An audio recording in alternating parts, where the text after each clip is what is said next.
안녕하세요. 여러분, 저는 곧 행복한 신혼생활을 코앞에 두고 있었던 30대 예비 신부 구독자입니다. 얼마 전 제 결혼식이 엎어진 것으로도 모자라서 저도 몰랐던 저희 가족의 어마어마한 비밀을 알게 되어 정말 뒷목 잡고 넘어갈 일이다 해서 이렇게 사연을 보냅니다. 30년간 모르고 살았던 출생의 비밀까지 알게 되니까 요즘은 제가 꼭 어디 막장 드라마의 여자 주인공이라도 된 것 같은 기분이에요. 싱숭생숭한 이 마음을 누가 알아주나 싶네요. 우와, 인형 엄청 예쁘다. 나도 이거 구경해봐도 돼? 아이씨, 더러운 손으로 만지지 마. 이거 우리 아빠가 출장 갔다 와서 사다 주신 거거든? 넌 아빠도 없잖아. 우리 엄마가 아빠 없는 애들이랑은 어울리지 말라 그랬어. 저리 비켜.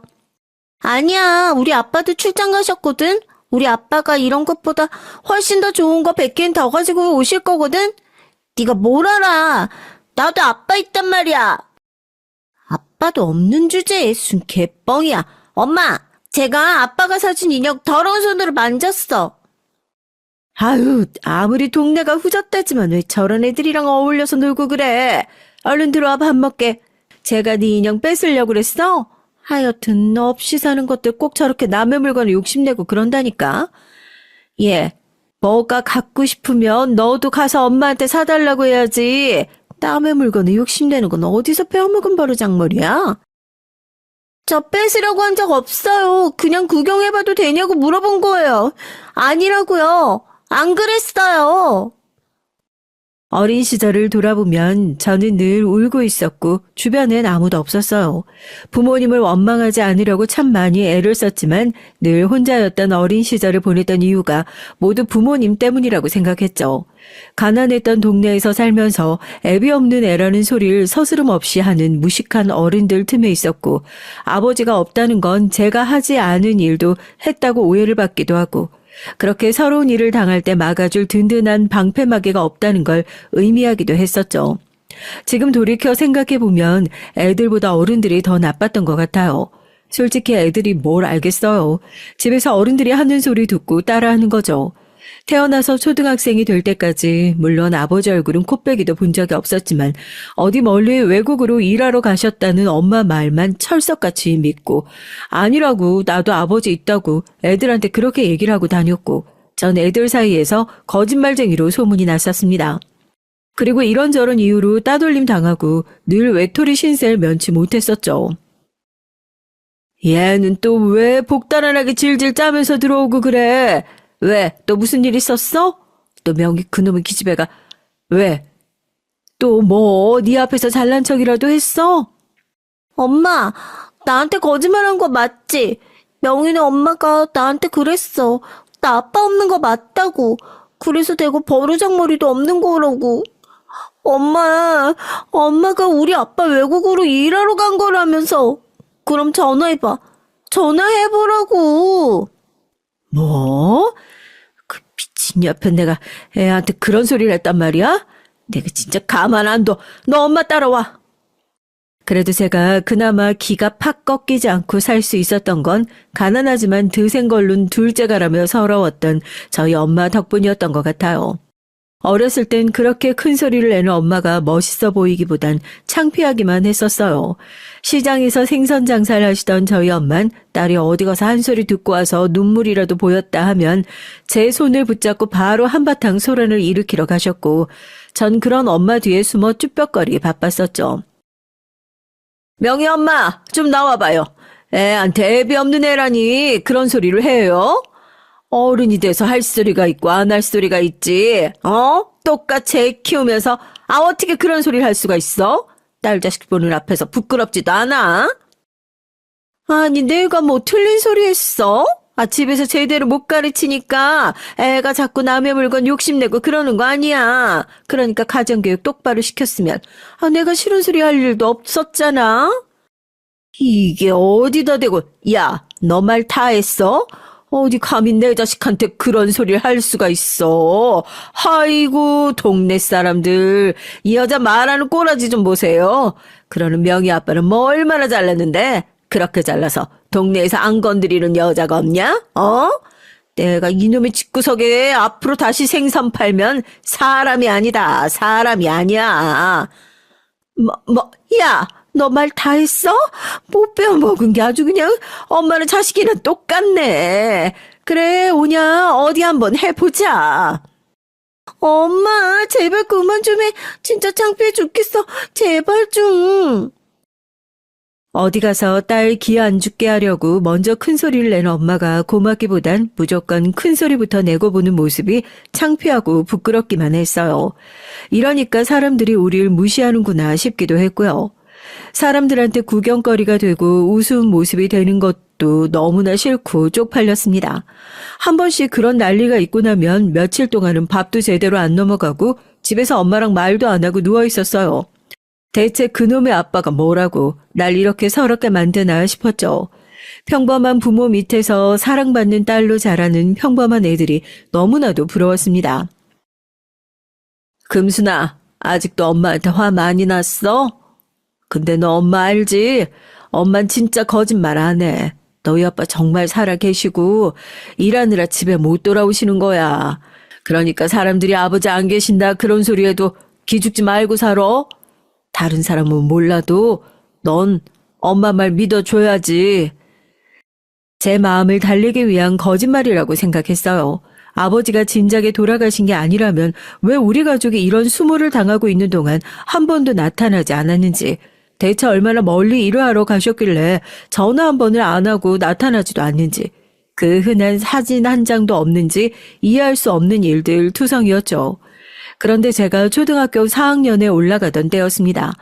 말도 안 되는 거짓말이라고 생각했던 엄마의 말이 거짓말이 아니었다는 걸 알게 됐어요.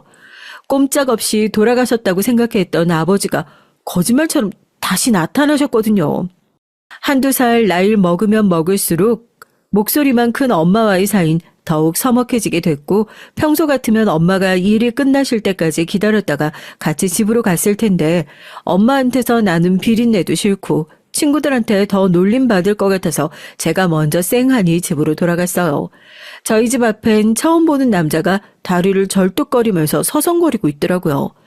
그때쯤 해서 빈집털이 하는 도둑이 많다는 얘기를 들어서 저도 모르게 경계를 하면서 다가갔죠. 여차하면 책가방으로 후려치려고 경찰서로 달려갈 생각을 하고 있는데 허름한 차림새의 남자가 절 딱 쳐다보더니 눈물이 그렁그렁해져선 절 빤히 쳐다보는 게 아니겠어요? 저도 모르게 누구세요? 저 아세요? 하고 되물었죠. 생판 모르는 사람일 거라 생각했는데 그 남자는 저를 알고 있었는지 네가 금순이냐 하고 울먹이며 다시 되묻더라고요. 누군데 내 이름을 알고 있지 싶었는데 저 멀리서 엄마가 생선 대야를 집어던지고 달려오더니 저희 집 앞에 서 있던 낯선 남자를 끌어안고 펑펑 눈물을 쏟는 게 아니겠어요? 아이고, 금순이 아버지. 아이고, 세상에 이게 무슨 일이야. 아, 어디 다친 데 없어요? 사지 멀쩡하게 돌아왔네. 아이고, 하느님 아버지 감사합니다. 난 당신 꼼짝없이 죽었다고 생각했는데.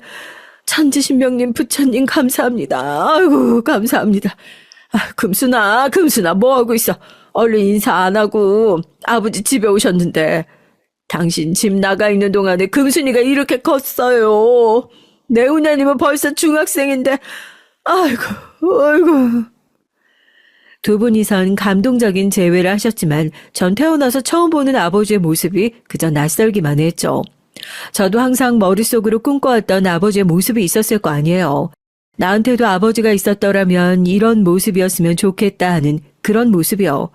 하지만 제 앞에 10년여 만에 나타난 아버지의 모습은 상상 속의 모습과는 거리가 영 먼 느낌이었어요. 미국으로 출장을 다녀와서 멋진 기념품을 하나를 안고 있는 그런 화려한 모습이 아닌 어디서 뭘 하다 온지 당치에 가늠도 안 되는 허름한 행색에 다리까지 절뚝이고 얼굴엔 출처를 알 수 없는 상처까지 많이 남아있는 모습이 어딘가 무섭기까지 할 정도였어요. 늘 나한테도 아버지가 있었으면 좋겠다 생각했었지만 그 아버지가 이런 모습이었으면 좋겠다는 아니었거든요. 금순이 갓난아기 때 보고 정말 10년 만에 보는 거라 아버지가 많이 낯설지?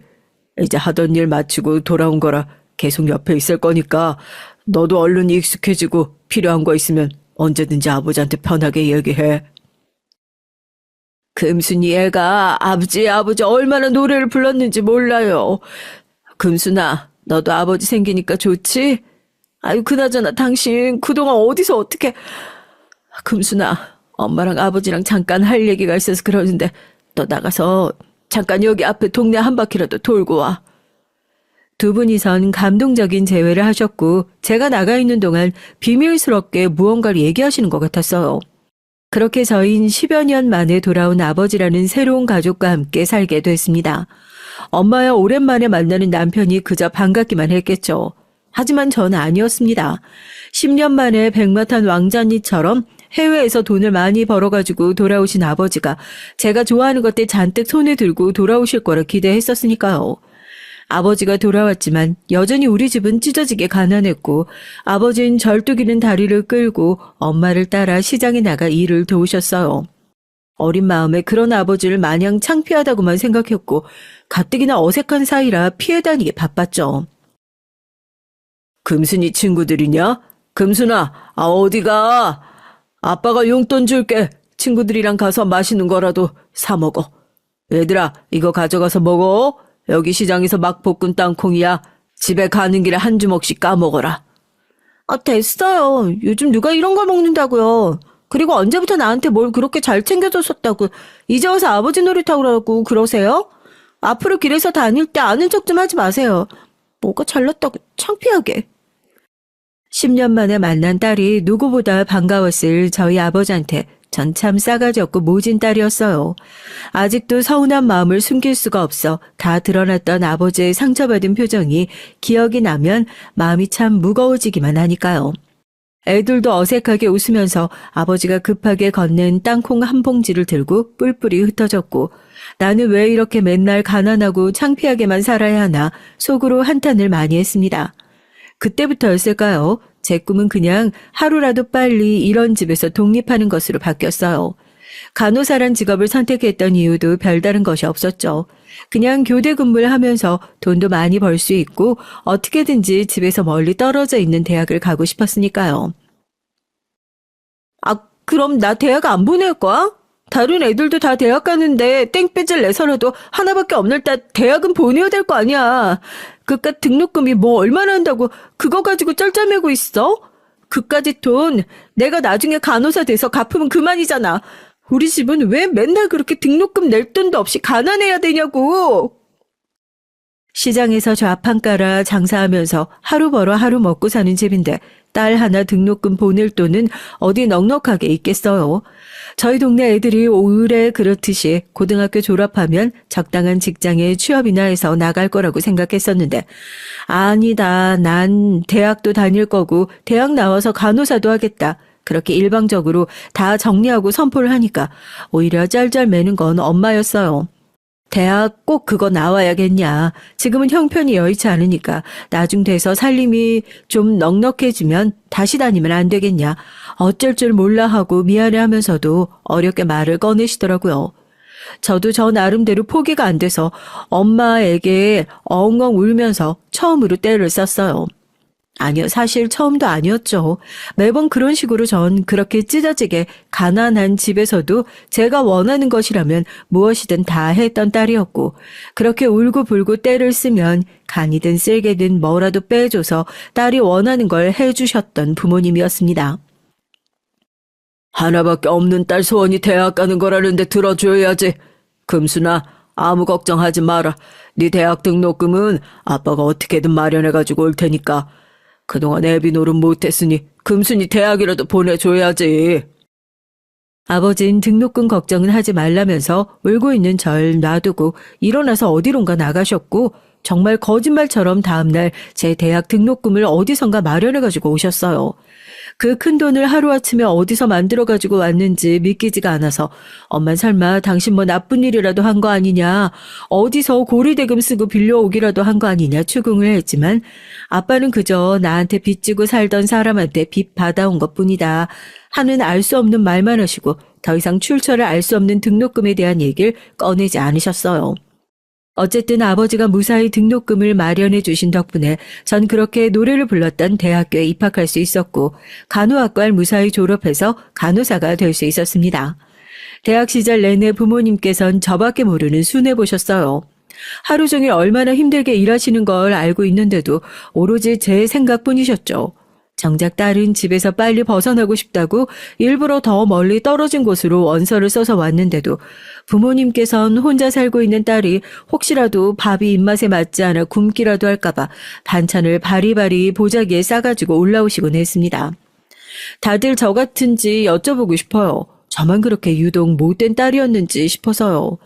전 참 이걸 뭐라고 설명해야 할지 하나밖에 없는 딸이라는 그 자리가 참 좋으면서도 부담스러웠어요. 나만 바라보고 사는 부모님이 고마우면서도 싫었고요. 고개를 조금만 돌려도 세상엔 좋은 것들 천지고 아직 부모님이 즐기지 못한 것들 천진데 왜 저렇게 앞만 보고 달리는 경주마처럼 나만 바라보고 살까? 그게 너무 고마우면서도 답답해서 계속 말들이 반대로 튀어나갔던 것 같습니다. 원래 가족은 더 잘 알아서 더 무서운 법이라고 하잖아요. 어떤 소리를 하면 가슴이 후벼 파지는지 속이 상하는지 제일 잘 아니까 나의 약점을 제일 잘 알고 있는 아군이라고나 할까요? 비수를 참 많이도 찔렀습니다. 먹지도 않는 반찬을 왜 맨날 이렇게 가지고 와? 누가 가지고 와달라고 했어? 일하고 힘드니까 그냥 제발 좀 쉬라고. 내가 여기서 잘 먹어도 훨씬 더 잘 먹어. 나 라면 좋아해. 여기서 이런 반찬 먹으면 뚜껑 열자마자 사람들이 냄새 난다고 쳐다보고 눈치 주고 한다고. 오면서 주변도 안 둘러봐? 누가 이런 거 싸가지고 와. 금순아, 엄만 그냥 네가 하도 입 짧고 네가 어렸을 때부터 밥 제대로 안 먹어가지고 워낙 잔병치레도 많이 하고 그랬으니까 이거 순 밀가루 음식 이런 것만 먹으면 꼭 탈이 나는 거야. 냉장고 봐봐. 저번에 가져온 거 이거 손도 하나도 안 대고 그냥 놔두니까 다 상하지. 이거 새 걸로 다 넣어놓을 테니까 조금이라도 챙겨 먹어. 정작 두 분은 시장에서 일하시면서 끼니도 제대로 챙기지 못하는 날이 다반사인데 그놈의 딸이 한 끼 굶는 게 그게 뭐 큰 대수라고. 한 끼 굶으면 어디 큰일이라도 나고 쓰러지기라도 할 것처럼 챙기는 모습이 죄송스러워서 그랬던 건데 저는 또 괜히 투덜거리고 미운 소리를 하고 그러면서도 마음 한구석으론 내가 얼른 잘 돼서 두 분에게 효도해야지 하는 생각뿐이었어요. 제가 좋은 직장에 들어가서 좋은 사람 만나 하루빨리 가정 꾸리고 행복하게 사는 것이 유일한 꿈이라고 하셨던 저희 부모님에게 항상 모자라고 모진 딸이었던 제가 효도할 수 있는 기회는 생각보다 빠르게 찾아오게 됐어요. 대학을 졸업하고 전 대학병원의 간호사로 취업을 하게 됐고 월급을 받으면서 마음의 짐처럼 남아있던 두 분에게 그래도 매달 생활비를 꼬박꼬박 보내면서 나름대로 외동딸로서의 역할을 차근차근 해나가고 있던 시기였습니다. 교대 근무를 하는 간호사의 특성상 같은 병원 내에서 사람을 만나는 것이 아니면 누군가를 소개받더라도 생활 패턴이 맞지 않아 번번이 파토가 나기 일쑤였죠. 나이가 조금씩 차면서 부모님도 잔소리 아닌 잔소리를 하기 시작했어요. 금순아, 너도 이제 나이가 있는데 얼른 좋은 사람 만나서 연애도 하고 결혼도 하고 해야지. 주변 애들 보니까 연애도 잘만 하고 그러던데 너 어떻게 된 게 뭐가 그렇게 바빠서 연애할 시간도 없어? 그렇다고 집에 내려오는 것도 아니고. 그러지 말고 엄마가 여기서 괜찮은 사람 알아볼까? 그 왜 엄마 친구 중에 선생님 한다는 그 친구 있잖아. 그 친구 아들이 너보다 6살인가 많다고 그러던데 아직까지 장가 안 갔다고. 됐어. 소개 무슨 소개야. 그런 총구석에서 사람 소개받아서 애 낳고 다시 거기로 내려가서 살라고? 만나도 난 우리 병원에서 만나던지 할 거야. 무슨 되도 않는 중멸 놔주겠다고? 내 연애는 내가 알아서 할게. 매번 얘기가 나올 때마다 투덜거리기만 했지만 저도 속으로 내심 조바심이 나기 시작하던 때였어요. 친구들은 하나 둘씩 청첩장을 내밀면서 일이 힘들긴 해도 안정적인 가정을 꾸리고 나니까 행복하다 이런 소리를 하는데 전 이렇게 평생 시골에 계신 부모님 뒷바라지나 하다가 결혼도 못하고 혼자 늙어 죽으면 어떡하나 한 번씩 혼자 있을 땐 그런 생각도 했었거든요. 집신도 다 제 짝이 있다고 하나요? 그런 중에 저한테 정말 백마탄 왕자님이 나타난 겁니다. 그땐 정말 백마탄 왕자님 같았죠. 백만 아니고 하얀 가운을 입은 의사 선생님이 나타났으니까요. 금순아, 영어 선생님이 너 이거 음료수 전해주라고 하더라? 어제 밤샌 것 같아서 피곤해 보인다고. 둘이 요즘 많이 친해졌나 봐. 영어 선생님이 너한테 관심 있는 거 아니니? 아니야, 무슨. 그냥 요 며칠 당직 근무하면서 오며 가며 인사한 게 전부인데 내가 어지간히 피곤해 보이긴 보였나 보다. 나 같은 사람도 다 신경 써주고 여튼 나중에 보면 감사하다고 전해줘. 병원에서도 의사 선생님과 간호사의 관계는 이루어질래야 이루어질 수 없는 관계라고 생각했어요. 그도 그럴 것이 제가 봤던 대부분의 의사 선생님들은 대부분 간호사를 자기 아랫사람으로 보고 쥐잡듯이 잡기 바빴고 제가 거쳐갔던 선생님들도 다 그런 분들이 대부분이었거든요. 그런데 예비 신랑은 달랐습니다. 원래도 병원에서 성격이 좋기로 유명했었는데 일 때문에 몇 번 마주치고 나니까 그런 소문이 난 이유를 알겠더라고요. 얼굴도 잘생겼지, 성격도 좋지, 환자한테만 친절한 게 아니라 저 같은 일개 간호사한테도 피곤해 보인다면서 비타민 음료를 따로 챙겨줄 정도로 배려심도 깊고 센스도 넘치는 사람이었어요. 병원 안에서 예비 신랑을 한 번이라도 안 좋아했던 간호사가 없을 정도라고 하면 말 다 한 거죠 뭐. 요상하게 절 잘 챙겨주는 느낌이라고는 생각했는데 그 뒤로 병원이 아닌 밖에서도 몇 번 밥을 먹고 하면서 예비 신랑에 대한 마음이 짝사랑이 아닌 쌍방임을 알게 됐죠. 병원 내에서 최고 인기남이었던 사람과 연인 관계가 됐습니다. 사람이라는 게 참 신기하고 웃기더라고요. 겨우 연애일 뿐이었는데 매일같이 출근하기도 싫었던 그 힘들었던 병원이 예비 신랑의 얼굴을 볼 수 있다는 이유 하나만으로 설레고 기다려지는 공간이 됐으니까요. 하지만 관계가 깊어지면 깊어질수록 마음 한켠이 무거워지기 시작했습니다. 금순아, 너 영어 선생님이랑 만난다면서? 완전 대박이다. 야, 너 진짜 개 탄 거지, 개 탄 거야. 그러면 두 사람 결혼 언제 하는 거야? 아, 집에다가 얘기는 했어? 야, 선생님 마음 바뀌기 전에 얼른 씩 올리고 도장 콱 찍어야지. 안 그러면 저 잘난 사람 죽 써서 남 줄 일 있어? 부럽다, 부러워. 내 동기가 신데렐라 주인공이었다니. 신데렐라 무슨 신데렐라야? 결혼? 글쎄 아직 얘기가 나오진 않았는데 하긴 해야지. 남들은 결혼 얘기만 들어도 입이 귀에 걸린다고 하는데 전 결혼 얘기만 나오면 어쩐지 자리에서 도망치고 싶고 괜히 걱정이 되고 그러더라고요. 솔직히 예비 신랑은 너무나 마음에 들었지만 예비 신랑을 저희 집에 데리고 갔을 때 혹시라도 저희 집안 사정이나 이런 것들에 실망을 하면 어떡하나 싶은 마음도 컸던 것 같아요. 그렇다고 저희 부모님을 창피해했던 건 아니지만 워낙 병원 안에서도 금수저고 잘 나가는 집안이라고 사귀기 전부터 소문이 자자했던 사람이니까 결혼은 아직 먼 일이라고만 생각을 하고 있었죠. 거기다가 평소에 절 예뻐하지 않았던 수간 의사 선생님이 저희가 만난다는 사실을 알게 되면서 예비 신랑 아버지가 지역 유지인데 점수 따려면 고생 꽤나 하겠더라 어쩌겠더라 말을 엉기까지 하니까 애써 태어난 척했던 저도 입이 꽤나 쓰더라고요. 남들이 뭐라고 말하든 신경 쓰지 말아라. 난 누가 뭐라고 하든 너랑 결혼할 거다. 옆에서 든든하게 잡아주는 예비 신랑이 있었기에 마음을 굳게 먹고 있었지만 제 투성이 신데렐라의 꿈은 그렇게 오래가지 못했습니다. 나를 잡아서 예비시댁에 제대로 인사를 가야겠다 생각하고 있었는데 예비신랑이 일을 쉬던 날 사건이 터진 거예요. 금순아, 누가 너 찾아왔는데? 빨리 좀 와봐. 너 영호쌤 부모님이랑 만나기로 약속했었어? 뭐? 야, 아니, 약속은 무슨 약속. 여태 한 번도 뵌 적도 없는데 무슨... 일 났네 이거. 지금 프론트에 와 계셔. 정금순이 누구냐고. 내가 대충 둘러대고 1층 커피숍으로 내려보냈으니까 사람들 더 몰리기 전에 얼른 내려가봐. 얼른.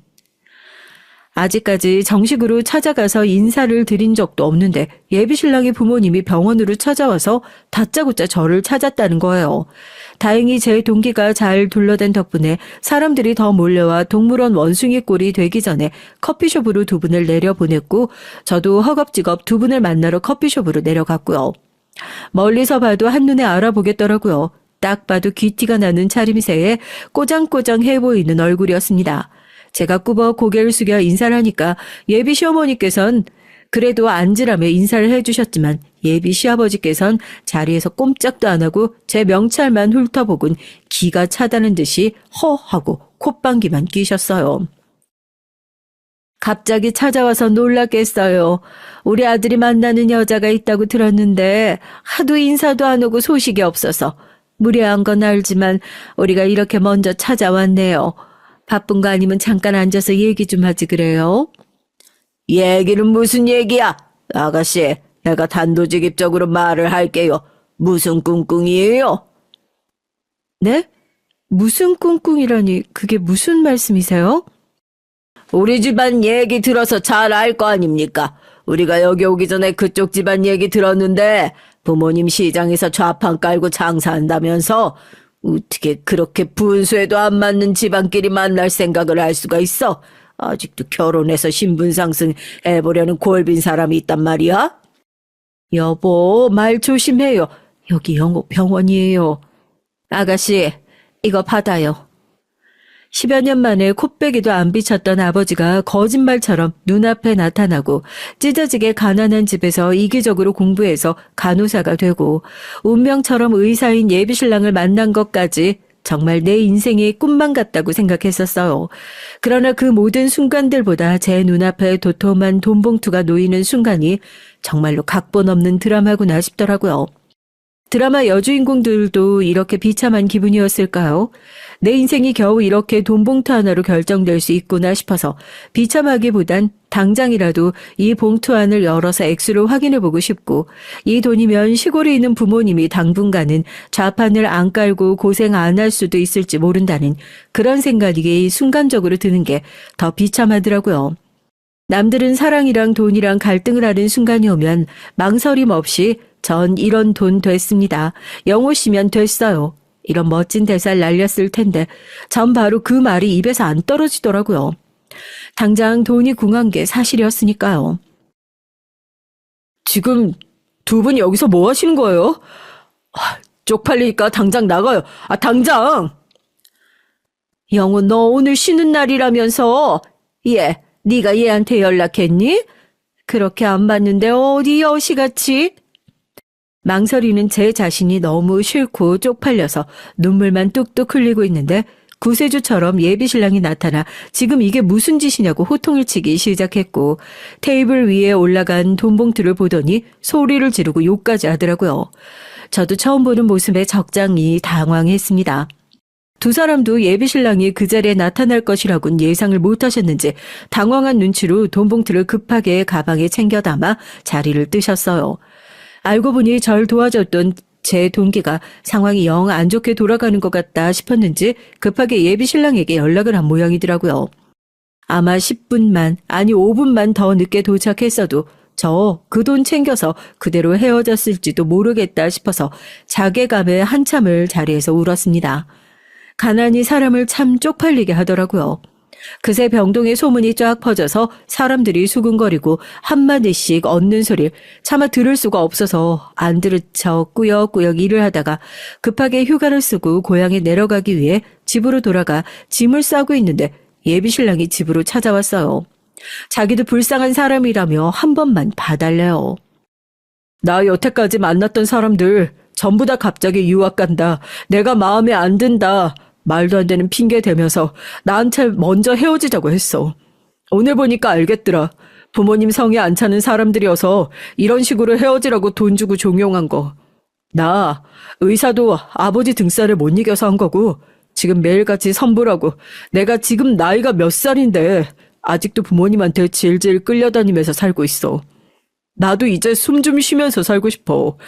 당신은 끝까지 그 돈 안 받았잖아. 당신이 내 편 좀 들어주면 안 될까? 힘든 거 아는데 나 한 번만 도와주라. 당신이 조금만 더 늦게 왔었으면 나 그 돈 받았어. 당신도 알고 있지? 우리 부모님 시장에서 좌판 깔고 일하시는 거. 나 아직도 월급 받으면 우리 부모님한테 생활비 붙여가면서 그렇게 살아. 그래서 그 돈 봉투 고민했어. 그래서 쪽팔려서 온 거야. 쪽팔려가지고. 자기 의견도 없이 부모님한테 질질 끌려다니면서 평생 살아왔던 예비신랑의 사정도 이해가 되고 사랑하는 사람이니 마음이 아픈 것도 사실이지만 현실적으로 그렇게 날 싫어하는 사람한테 평생을 예쁨 받기 위해 눈치 보고 손가락질 받긴 싫기도 하고 가뜩이나 말 옮기기 좋아하는 병원 사람들한테 소문은 다 퍼졌지 속이 상해 죽겠더라고요. 그런데도 못 헤어지겠다고 펑펑 우는 예비신랑을 보고 왜 사람들이 남자 때문에 눈깔이 헷가닥 뒤집혀서 말도 안 되는 선택을 하는지 이해가 되는구나 싶기도 하고요. 내가 진짜 드라마 여주인공도 아니고 저도 마음을 정리할 시간이 필요하겠다 싶어서 예비신랑한테 잠깐 마음 정리할 시간 좀 달라 그러고 짐 챙겨서 그대로 시골로 내려가 버렸어요. 솔직히 그때 심정으론 병원을 관둘 생각이었죠. 대학병원 간호사로 일 잘하고 있다가 짐 싸들고 내려온 딸내미 보고 부모님은 깜짝 놀라시죠. 갑자기 집은 왜 내려왔어? 너 무슨 일 있는 거 아니지? 병원은 어쩌고? 이 짐은 또 뭐고? 일은 무슨 일, 아무 일 없어. 그냥 잠깐 좀 쉬고 싶어서 내려온 거야. 나 좀 그냥 내버려 둬. 부모님은 자식에 한해선 이상한 촉이라는 게 있나 봐요.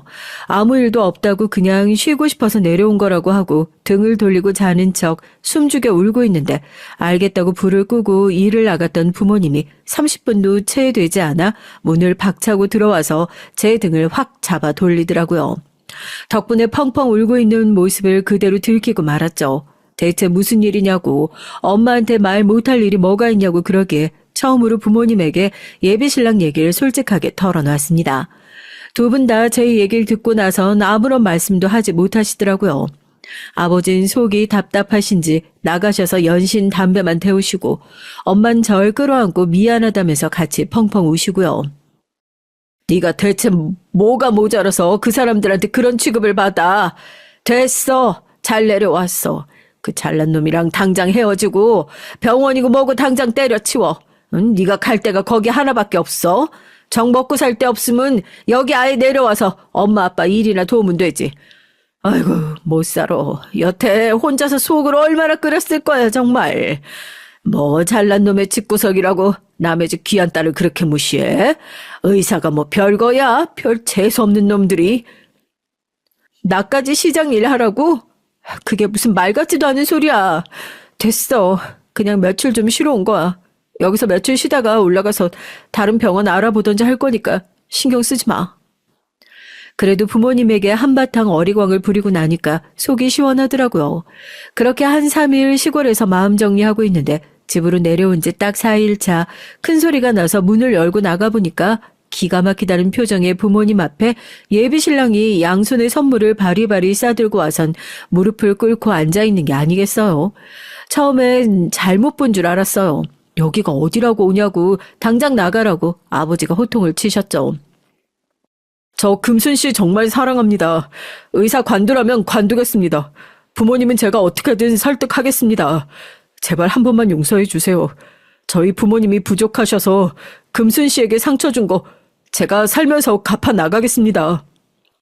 남의 집 귀한 딸 눈에서 피눈물 나게 해놓고 꼴랑 선물 쪼가리 들고 오면 용서해 줄 줄 알았나? 하여튼 냅다 돈봉투부터 내미는 자네 부모님이나 이렇게 선물부터 들고 오는 자네라 똑같은 집구석이구만. 용서해 줄 마음 없으니까 당장 돌아가게. 살면서 누구한테 모진 소리 한 번을 안 들어봤을 사람일 텐데 저희 부모님한테 별소리 다 들어가면서도 꼼짝을 안 하는 예비신랑을 보니까 마음이 얼마나 속상하던지요. 제가 먼저 예비신랑을 일으켜 세웠어요. 여기가 어디라고 찾아오냐고. 당신 부모님 알면 어쩌려고 여기까지 왔냐고 하니까 정말 다 포기할 생각으로 왔답니다. 무슨 말을 해도 설득이 안 되길래 당신 하고 싶은 대로 알아서 하라고 냅뒀더니만 그 다음 날부터 예비신랑은 그 깡촌의 숙소까지 잡아놓고 저희 부모님 마음을 얻기 위해 별의별 노력을 다 하기 시작했어요. 아버님 여기 트럭에 있는 배추 이쪽으로 다 내리면 될까요? 아이고 정씨 사위 될 사람이요? 어디 서울에서 온 것 같은데 배추나 제대로 나르겄어? 사위는 무슨 사위? 누가 네 아버님이야? 부모님이 새벽같이 시장으로 일을 하러 나가시면 예비신랑은 어디서 기다렸다는 듯이 나타나서 넉살 좋게 부모님의 일을 돕기 시작했어요. 정말 병원 일을 다 접고 왔다는 말이 사실인 것 같더라고요. 처음엔 아버님 소리에 학을 떼고 사람을 짐작 취급조차 하지 않았던 저희 아버지도 말도 걸지 말라는 말에 입 꾹 다물고 묵묵히 일만 하는 예비신랑을 보면서 조금씩 마음이 열리셨던 것 같습니다. 그건 저희 엄마도 마찬가지였고 집안이 차이 나서 오르지 못할 나무는 쳐다보지도 말자 마음을 아예 다 접고 내려왔던 저도 마찬가지였어요.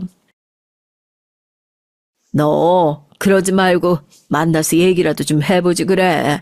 아유 제가 어디 우리한테 점수 따고 싶어서 의사하던 놈이 병원 일 때려치우고 여기 내려왔겠어. 네 맘 돌려보자고 여기까지 온 것 같은데 어제도 혹시 너 나와볼까 싶어서 그냥 자판 다 접었는데 한참을 기다리고 있더라고. 됐어. 안 될 사이는 안 될 사이인데 뭐 며칠 저러다 말겠지. 괜히 마음 줬다 나만 속상할까 봐. 어디서 묵는지는 알아?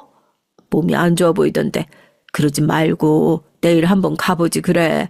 내일은 내가 나오지 말라 그랬어. 서울에서 이런 일 한 번도 안 해봤을 텐데 당연히 몸살 나지. 마음도 안 좋을 텐데. 몸이 안 좋아 보였다는 얘기에 마음이 덜컹하더라고요. 엄마의 말에 대답은 안 했는데 내일 괜한 데 힘 빼지 말고 그냥 다시 돌아가라고 이런 얘기라도 할까 싶어서 찾아가서 얼굴 보고 얘기해야겠다 생각을 하면서 잠에 들었습니다. 다음날 아침에 일어나니까 엄마가 아침상을 다 차려놓고 저보고 꼭 싸들고 가라는 것처럼 죽까지 해놓고 먼저 시장에 나가셨더라고요. 한참을 고민하다가 그래도 그동안 만나왔던 정이 있는데 그래도 할도리는 하는 게 맞겠다 싶어서 죽을 챙겨 들고 일어났습니다. 심란한 마음으로 버스 정류장에 앉아있던 때였어요. 워낙 시골이라 그런지 배차 시간이 길어서 아직 버스가 오려면 한참 남았던 시간이었죠. 한적한 차도 위로 시커먼 고급차 한 대가 휙 지나가더라고요. 워낙 고급차여서 눈에 확 띄었어요. 이 깡촌에 저런 차도 다 지나가네 하고 생각하다가 차가 참 눈에 익는 겁니다. 이상하게 쎄한 느낌 있잖아요. 세상에 저런 차가 한두 대가 아니라는 걸 잘 아는데 순식간에 지나간 그 차가 꼭 저한테 돈 봉투 내밀고 갔었던 예비 시아버지가 탔었던 그 차라는 불안한 예감이 확 들더라고요. 죽이고 먹고 내팽개치고 엄마가 일하고 있는 식당으로 미친 듯이 뛰어갔습니다. 이게 지금 뭐 하는 짓이에요? 경찰, 거기 경찰 좀 불러주세요. 경찰은 무슨 경찰이야? 자, 아줌마 일당 얼마야? 내가 당신들 오늘 일당 딱 2배씩 쳐서 줄 테니까 경찰이고 나발이고 부르기만 해. 어디서 이딴 냄새나는 시장 바닥에서 내 아들을... 엄마, 지금 뭐 하는 짓들이에요?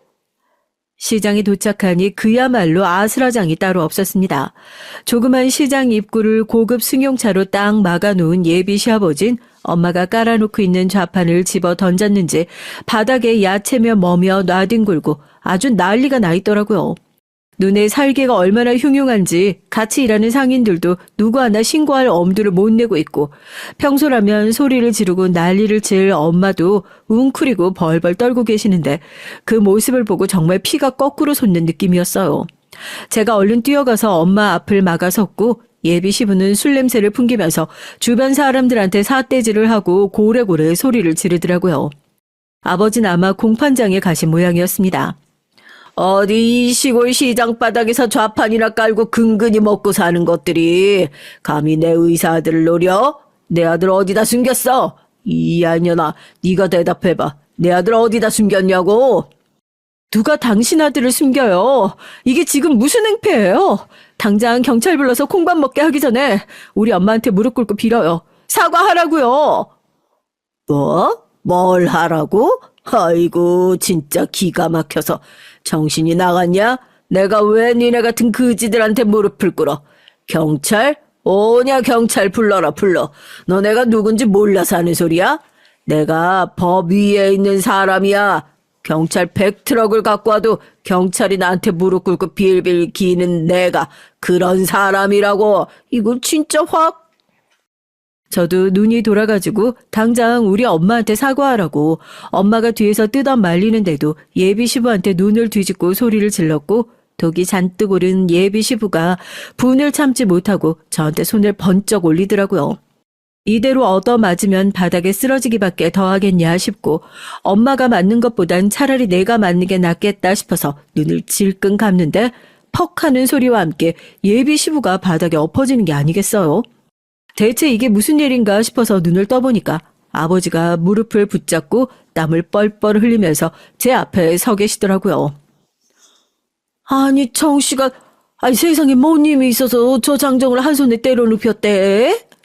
별 한 주먹거리도 안 되는 것들이 지렁이도 밟으면 꿈틀한다 이거냐? 이게 진짜 확! 저희 아버지한테 한 대 제대로 얻어맞은 예비시부가 분했는지 바닥에서 바로 일어나 저희 아버지한테 또 바로 덤벼들 자세를 취하자마자 저희 아버지는 눈 하나 깜짝 안 하고 정광석화 같은 속도로 예비시부를 바로 바닥에 때려 눕혔어요. 저도 깜짝 놀라서 입을 떡 벌릴 정도였다니까요. 뭐 임마? 남의 집 귀한 마누라랑 딸한테 손을 올렸으면 도망갈 각오는 해야지. 야, 너 내가 누군 줄 알고, 잠깐만! 아이고, 저놈 봐라, 저 아까야 하던 놈이 지 손모가지 도망갈 것 같으니까 좋은 댓말이 금방 튀어나오네. 경찰은 안 무서워도 지 몸 망가지는 건 무서운가 보지? 실컷 깽판을 치던 예비시부를 저희 친정아빠가 한 손에 제압하자 지켜보던 시장 어르신들도 통쾌하다는 듯이 한마디씩 거들면서 침을 뱉기 시작했고 그제서야 경찰에 부랴부랴 신고를 하기 시작했어요. 경찰이 무섭지 않다는 말은 정말 사실이었는지 경찰차에 붙잡혀 갈 때까지 자기가 얼마나 빨리 풀려나는지 보라며 큰 소리를 떵떵거리더라고요. 저랑 엄마가 괜찮은지 확인한 아버지가 어디론가 전화를 거셨고 뒤늦게 예비신랑이 헬스케진 얼굴로 달려와 저희 아버지에게 자초지정을 듣고 망연자실한 얼굴로 대신 사죄를 했습니다. 부모 자식 간의 인연은 끊을 수가 없는 법이야. 자네 정말 끊을 수 있겠는가? 부모 자식 간의 인연은 끊을 수 없어도 저희 아버지가 제대로 된 죄값은 치르셔야 한다고 생각합니다. 자식인 제가 아무리 대신 사죄를 드려도 어떻게 이걸 다 갚을 수 있겠어요. 죄송합니다. 정작 이럴 때 옆에서 금순씨 지키지도 못하고 도움도 되지 못한 한심한 놈이라서 정말 죄송합니다. 친정아빠는 예비신랑과 한참 더 얘기를 하더니 다 같이 예비시부가 있는 경찰서로 향했어요. 아까 실컷 두들겨 맞은 기억이 아직도 남았는지 저희 아버지 얼굴을 보자마자 움찔하더니 슬쩍 눈을 피하더라고요. 나는 오히려 피해자라니까요. 저기 저놈이 날 얼마나 두들겨 팼는지 지금 나를 여기다 둘 게 아니라 내가 지금 병원 가서 당장이라도 진단서 떼가지고 오면 아니 일단 내 변호사를 야 임마 넌 왜 그 인간들이랑 같이 와? 저놈이 내 아들놈인데 저놈이 의사입니다. 야 너 이리 와서 아버지 팔 좀 봐봐라. 아무래도 팔이 빠진 것 같으니까 당장 여기서 진단 좀 내려보란 말이야. 아이고 오셨습니까? 연락 받았습니다. 이런 곳에 계실 줄 몰랐는데 저희 아버지께 말씀 많이 들었습니다. 나라 위해서 힘써주신 분 이렇게 만나뵐 수 있어서 영광입니다. 예비시부가 팔을 붙잡고 예비신랑을 부르는데 벼랑간 경찰서장이 뛰어나와 예비시부의 머리통을 후려치고 저희 아버지에게 거수경례를 올리는 게 아니겠어요? 경찰서 안에 있는 사람들 모두 이게 무슨 상황인지 어리둥절해 있는데 저희 아버지께선 경찰서장에게 거수경례로 화답을 해주셨고요. 뭐야, 저런 족보도 없는 놈이 무슨 나라를 위해서 힘을 써? 지랄들 하고 있네 아주. 입 조심하네. 어디 동네 양아치 같은 놈이. 가족분들은 모르시는가 봅니다. 아버님께서 지상대 북파공작원 출신으로 복무하셨던 특수요원 출신이십니다. 민간인 신분 복귀하시고 다들 알고 계시는 줄 알았는데요. 예? 저희 아버지가요? 그야말로 입이 떡 벌어지는 충격적인 얘기였죠. 그제서야 거짓말처럼 사라졌다 거짓말처럼 돌아온 아버지의 소식이 이해가 되는 순간이었어요. 상황을 보아하니 엄만 진작에 다 알고 계신 눈치였고요. 아버지께서도 제가 충격받을까봐 여태 얘기하지 못했다면서 경찰서에서 차근차근 얘기를 들려주셨습니다. 제가 태어나기도 전부터 특수요원 출신이었고 북파공작원 부대에서 조장의 조교 역할까지 하셨었다면서요. 예비시부가 조금만 더 심기를 거슬렀으면 정말이지 요단강 건널 수도 있었겠다 싶더라고요. 다른 건 몰라도 나라 위에 큰 공 세우신 분 부탁을 제가 마다할 수 있겠습니까? 적법한 처벌 받을 수 있도록 최선을 다해 처리하겠습니다. 아니 이게 무슨 시장통에서 자판 깔고 장사하던 놈이 특수요원이란 이게 무슨 말 같지도 않은 야, 내 변호사 불러. 변호사 부르라고! 족보도 근본도 없는 놈이라 열심히 저희 친정아빠 씹어대던 예비십은 달라진 경찰서의 분위기에 빠른 눈치로 자기 변호사를 찾기 바빴고 그렇게 딸까지 깜빡 속인 저희 아버지의 정체 덕분에 예비십은 정말 제대로 된 참교육을 당할 수 있게 됐답니다. 물론 아직까지 해결되지 않은 숙제들이 많이 남아있지만 말이에요. 30년간 가족들이 혹시라도 위험에 처할까 싶어 딸에게만큼은 평범한 인생을 물려주고 싶어 비밀을 꽁꽁 숨겨왔다던 부모님에 대한 배신감, 그리고 예비 신랑과의 관계는 저에게 아직은 풀어야 할 숙제로 남아있지만 예비 시부가 제대로 죗값을 치르고 나면 나머지 숙제들도 차례대로 차근차근 풀어낼 수 있지 않을까 기대해봅니다. 여러분이 부모님이시라면 이 결혼 허락해 주시겠어요? 안녕하세요. 결혼식을 한 달 앞둔 예비 신부입니다. 어렸을 적부터 좋은 사람을 만나 행복한 가정을 꾸리는 것이 인생의 큰 목표 중 하나였는데 그 꿈이 곧 현실이 된다고 생각하니 요즘은 참 가슴이 설레요. 신랑과 전 서로 깊이 사랑하고 처음 만났을 때부터 지금까지 단 한 번도 언성을 높여 싸워본 적이 없을 정도로 사이가 좋았지만 저희의 결혼 준비가 마냥 순탄하지만은 않았습니다.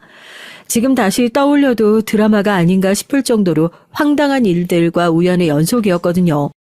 전 부모님의 사랑과 관심 아래 행복한 유년 시절을 보내진 못했어요. 부모님께선 제가 10살 무렵 이혼하셨고 이혼하기 전에도 사이가 그닥 좋지 않으셨습니다. 어머니 아버지 두 분 다 말수가 적고 무뚝뚝하신 분들이셨어요. 두 분은 선자리에서 만나 결혼하셨고 슬하에 저 하나만을 두셨습니다. 아버지께서는 항상 바깥일 때문에 바쁘셨고 어머니께서도 원래 바깥일을 하시던 분이었지만 결혼하시면서 일 그만두시고 집에서 살림을 시작하셨어요. 아버지께서 외벌이로 가족들 먹여 살릴 만큼 돈을 잘 버는 편이시기도 했고 처음부터 집에서 본인을 내조할 수 있는 부인을 원하셨거든요.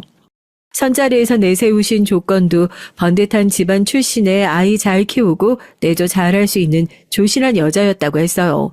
저희 외조부모님은 두 분 다 교사시고 어머니도 서울의 좋은 대학을 나오셨기에 그리 경제적으로 넉넉한 집안은 아니었어도 아버지가 원하시던 조건을 어느 정도 부합했고 무엇보다도 어머니의 조용하고 차분한 성품이 마음에 드셨다고 했습니다.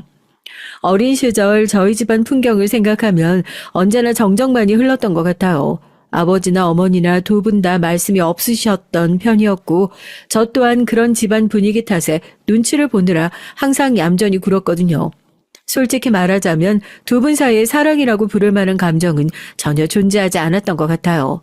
어렸을 적에야 당연히 부부는 서로 사랑해서 결혼한 사이라 생각했기에 두 분이 그리 살가워 보이진 않았어도 속으로는 아니겠지 싶었지만 두 분은 처음부터 완벽히 서로의 조건만을 보고 시작한 사이였기에 애정보단 이해관계에 얽혀있는 사이였어요.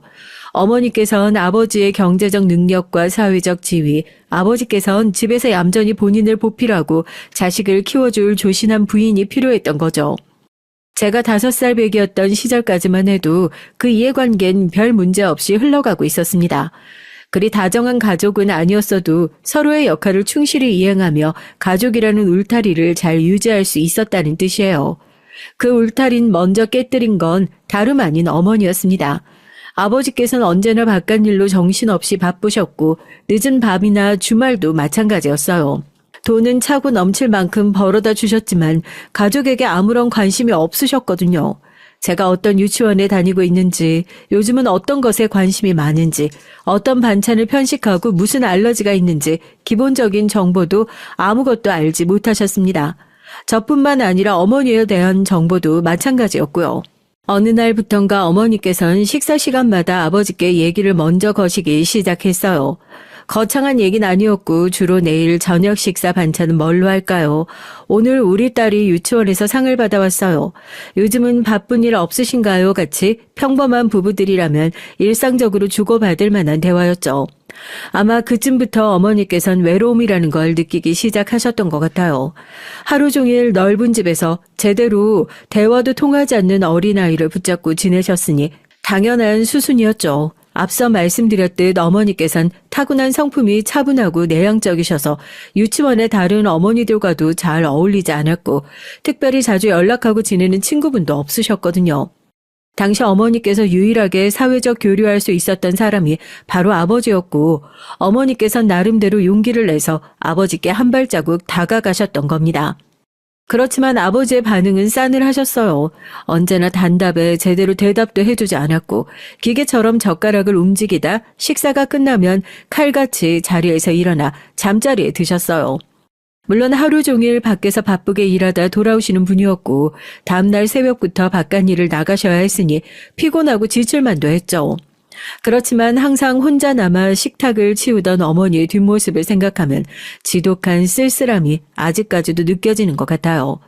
그런 어머니께서 선택하신 건 바로 불륜이었습니다. 어머니의 불륜을 옹호하려 하는 건 아니에요. 그렇지만 어머니께서 어떤 심정으로 그런 짓을 택하셨는지 나름대로 이해해보려 애썼을 뿐입니다. 어머니의 불륜 사실을 알게 되신 아버지께선 바로 이혼을 하셨어요. 당시 전 겨우 10살 남짓한 꼬맹이였기에 그 누구도 제게 어머니의 불륜과 불륜남, 이혼 소송에 대한 얘기를 제대로 해주지 않았고 나중에 가서야 알게 된 얘기지만 어머니께서 바람이 난 남잔 다름 아닌 제가 다니던 영어학원의 교사였어요. 아버지께서 막대한 금액의 소송을 거셔서 둘 다 빈털터리가 됐다는 얘기를 어딘가에서 전해 들었지만 사실인지를 모르겠습니다. 전 그 뒤로 어머니와 단 한 번도 연락을 해본 적도 없고 어머니에 관한 소식을 아버지께 전해 들은 적도 없었거든요. 이혼 이후 전 아버지와 단둘이 살기 시작했어요. 집안일은 일주일에 한 번씩 파출부 아주머니께서 찾아와 해주셨고 집안 분위기는 어머니가 계실 때와는 비교도 되지 않게 더욱더 삭막해졌습니다. 그렇지 않아도 기계처럼 딱딱하고 무뚝뚝하시던 아버지께선 이혼 후 완전히 냉혈한처럼 변해버리셨거든요. 제게 일말의 관심도 주지 않았고 그저 같은 집에 사는 사이 그 이상 그 이하도 아닌 것처럼 느껴졌어요. 물론 아버지께서 제가 먹고 입고 사용하는 것들에 대한 비용을 일체 대주시고 필요한 게 있으면 알아서 사라며 카드를 건네주시긴 했지만 부모 자식 사이에 필요한 것이 돈이 전부는 아니잖아요. 아버지께선 제 졸업식이나 입학식, 생일 등 특별한 날을 한 번도 챙겨주신 적이 없었어요. 그 모든 과정은 얼굴도 몇 번 뵌 적 없는 할머니께서 처리해 주셨고 전 항상 쓸쓸한 나날들을 보냈습니다. 가까이 지내는 친척도 없었고 앞서 말했다시피 조부모님과도 그리 살가운 사이는 아니었기에 전 정말 철이 일찍 들었죠. 좋게 말하면 철이 일찍 든 것이지 나쁘게 말하면 성격이 몹시 팍팍해졌습니다. 사소한 일에서 즐거움을 찾지 못하고 점점 웃음을 잃어갔어요. 보통 사춘기 아이들은 길가에 떨어지는 낙엽만 봐도 까르르 웃음을 터뜨린다고 하잖아요. 전 전혀 그런 아이가 아니었고 점점 남들에게 제 얘기하는 걸 꺼리게 됐죠. 누가 절 걱정해줘도 괜찮다 단답으로 일축하고 세상 모든 것이 시시하고 재미없게 느껴졌습니다. 그런 저에게 고등학교 3학년 때 처음으로 흥미로운 것이 생겼어요. 바로 조카와의 만남이었습니다. 아버지께는 나이 차이가 꽤 나는 여동생 한 분이 계셨는데 미국인 남편과 결혼해 미국에 정착하고 사시던 분이라 평소엔 연락을 주고받을 일이 전혀 없었죠. 그런데 아이가 태어나면서 한국으로 이사를 오셨고 우연한 기회로 식사 자리가 생겼는데 그날 전 난생 처음으로 돌이 막 지난 아이를 보게 됐어요. 정말 너무 신기하더라고요. 그 작은 아이가 손가락, 발가락을 꼬물꼬물 움직이고 입을 벌려 소리를 내고 제가 가까이 다가가 많이 쳐다보자 해사하게 웃는 그 미소에 마음이 녹아버리는 것 같았습니다. 그동안 인터넷이나 텔레비전에서 숱하게 아이들을 봐왔지만 실제로 아이를 눈앞에서 마주하는 것과는 정말 다른 일이었어요. 그날을 계기로 제 목표는 유치원 선생님이 됐습니다. 자랑은 아니지만 학교 성적이 꽤나 좋은 편이었기에 제가 원하던 대학의 유아교육과에 진학하는 건 그리 어려운 일이 아니었어요. 대학 생활 내내 실습을 나가며 아이들과 함께하는 시간이 너무나 즐거웠던 기억이 나네요. 만약 제게 아이들이라는 존재가 없었다면 지금까지도 어렸을 적 어머니처럼 언제나 무표정으로 지내는 사람이 됐을지도 모르겠어요. 대학을 졸업한 전 규모가 제법 큰 사립 유치원에서 근무하기 시작했습니다. 아이들을 진심으로 너무나 사랑하는 사람이지만 그것과는 별개로 유아교사로 일하는 게 그리 쉬운 일만은 아니었어요. 흔히 말하는 맘충이라고 하죠. 제가 개인적으로 그리 좋아하는 단어는 아닙니다만 그 단어를 사용하기 싫어도 정말 제 속을 박박 긁어대는 몇몇 학부모분들에겐 저도 모르게 맘충 소리가 나오더라고요. 제가 유치원에서 일하기 시작하고 가장 처음으로 맡았던 반은 데이지 반이었어요. 저희 유치원은 반마다 꽃 이름을 붙였는데 5살 아이들이 모여있는 반이었습니다. 육아를 해보신 분들은 아시겠지만 미운 5살이란 말이 정말 괜히 있는 게 아니에요.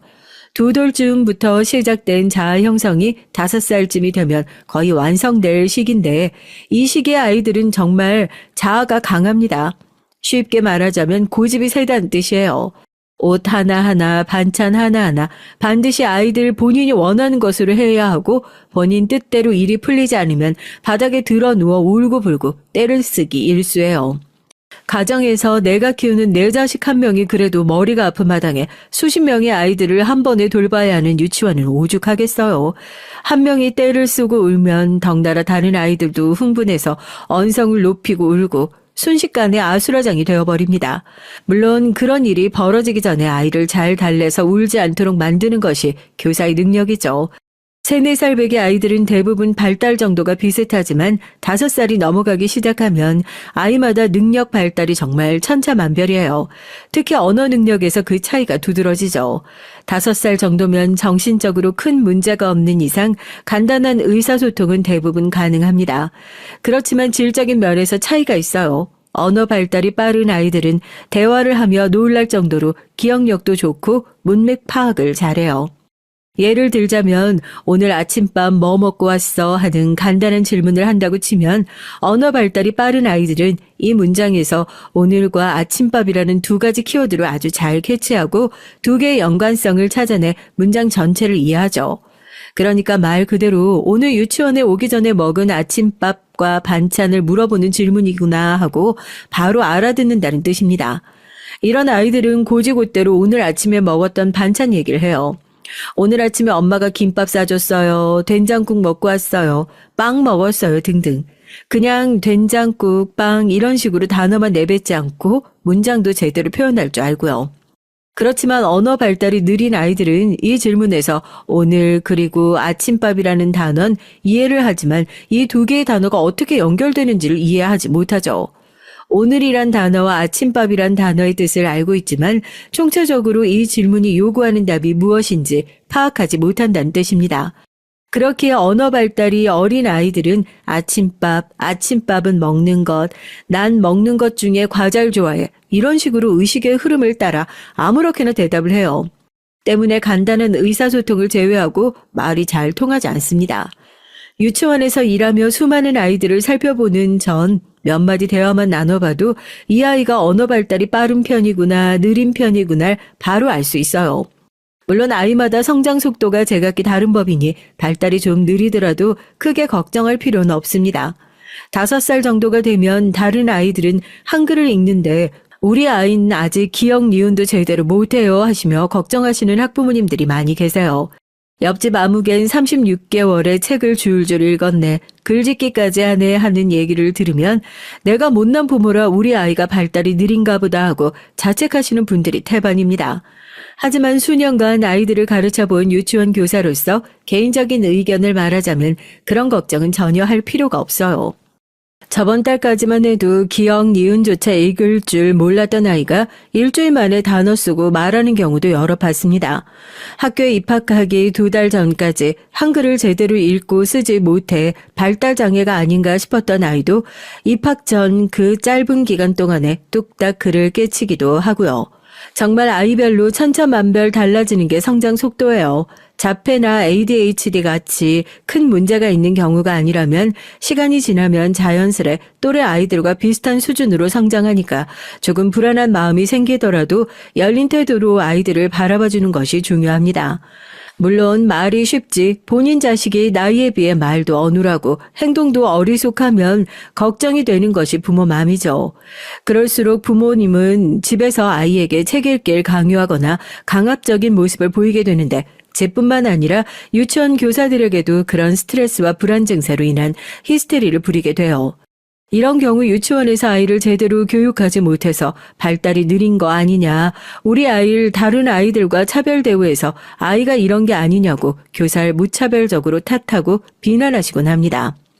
아이들을 가르치는 직업이긴 하나 아동 교사로 어찌 보면 서비스업 중 하나라고 볼 수 있어요.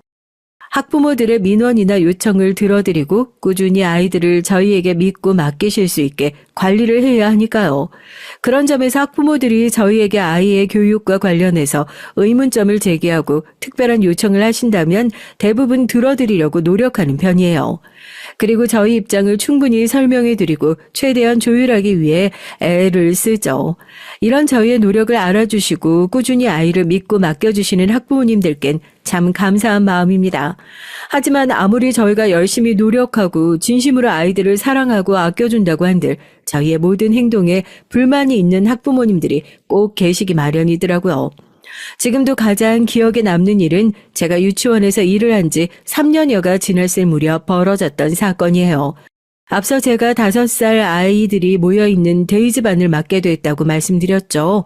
미운 5살들과 3년 가까이 부대끼고 살다 보니 이제 웬만한 일엔 눈 깜짝 안 하고 순식간에 처리할 수 있을 정도로 베테랑이 되어가던 차였습니다. 그 해에 우빈이라는 남자아이가 먼 지역에서 이사를 와서 6월경에 저희 유치원에 들어오게 됐어요.